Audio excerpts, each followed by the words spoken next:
Hacking to achieve geopolitical gain is on the rise. I spoke to Miho Matsubara, Chief Cybersecurity Strategist at NTT, all about this. So, for example, after Hamas attacked Israel on October 7, we started to see a really new trend in the cyber threat landscape.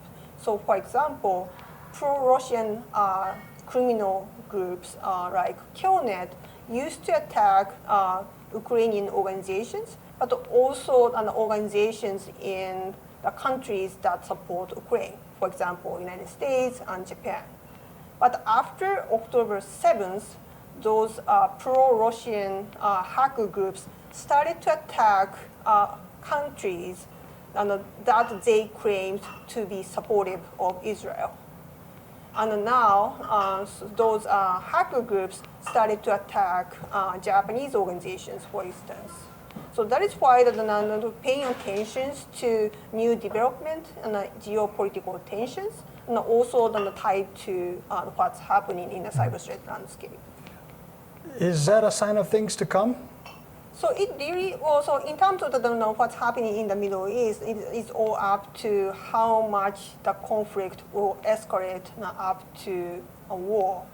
But at the same time, then we are also concerned about what's next, what kind of conflict we would see, for instance, in Asia. So now the world, the cybersecurity community has been investing a lot to investigate in the cyber threat landscape in Ukraine and in Europe, but also now we have to pay attention to what's going to stem out of the Middle East conflict, and maybe what's next is in Asia. Every year there's elections, and we know from our last presidential election examples of manipulation of disinformation, which is kind of tied all to this. You can't separate it from the phishing or from the false information or the hacking even, use of hacked data to fuel disinformation. And also divide the countries and the democracy.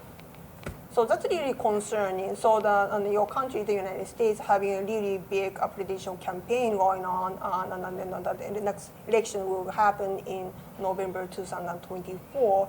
But before that, we will have the Taiwanese presidential campaign in January 2024. And this will be then also really something that we should focus on. How do experts like you view the risk of copycat? So, as somebody has a Ministry of Defense background, it's been really shocking to see that combination of not only cyber attacks, both cyber espionage, but also disruptive cyber attacks on your critical infrastructure services, but also in wartime, you can combine kinetic attacks and missiles. And that's what the Russians have been doing against the Ukrainians. So they've been combining not only missile attacks on energy and electricity facilities, but also they're doing disruptive cyber attacks to those facilities. Yeah. So what's to stop China from using that as a playbook with their designs on Taiwan, let's say? Well, it's really up to what kind of scenario the next the conflict player would like to use. But I think that because democratic countries like the United States and Japan have been learning what's been happening in Russia and Ukraine, and we should expect that our adversaries are also adapting new playbooks to prepare for next big things. Yeah, and we're already seeing that you can't separate the criminal and the geopolitical strategic asymmetric attacks, because at the end of the day, they will affect your supply chain. Yes, unfortunately. And that's one. So is that where you start the messaging with industry leaders, corporate leaders who are maybe more focused on productivity, getting more efficient, using digital transformation to innovate, and not paying maybe enough attention to basic cyber hygiene or standards? it really depending on what kind of sizes of organizations you've been talking to. So if you are talking to big companies, then they have resources and they have an interest in what's happening in geopolitics and also how that new development will affect the cyber threat landscapes. I suppose the mid-market enterprises and the small and medium-sized businesses get the message when they're cut off from supplying and their partners and so forth, which has happened already. So even the small and medium-sized companies, they are not necessarily resourceful enough to invest in cybersecurity, but I would not say that they are not interested in cybersecurity.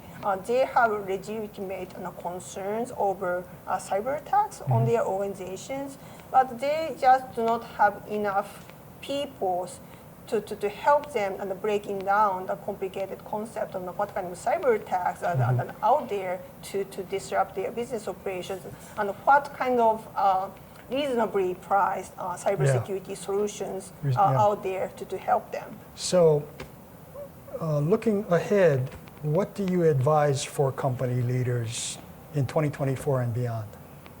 So even though the cybersecurity sounds like a really technical topic, but it also comes down to people. If you do not have people, then you don't have to worry about cybersecurity because you need security to protect your people and your customers. And then that's why you have assets to protect. And also, our adversaries, either state-sponsored actors or cyber criminal groups, already started to use artificial intelligence or generative AIs to make phishing sites or phishing emails more effectively. So that is why we should adopt generative AI or artificial intelligence to make our people to focus on the smarter things and also to erase noises. And that's because their cyber adversaries are attacking us on a machine speed.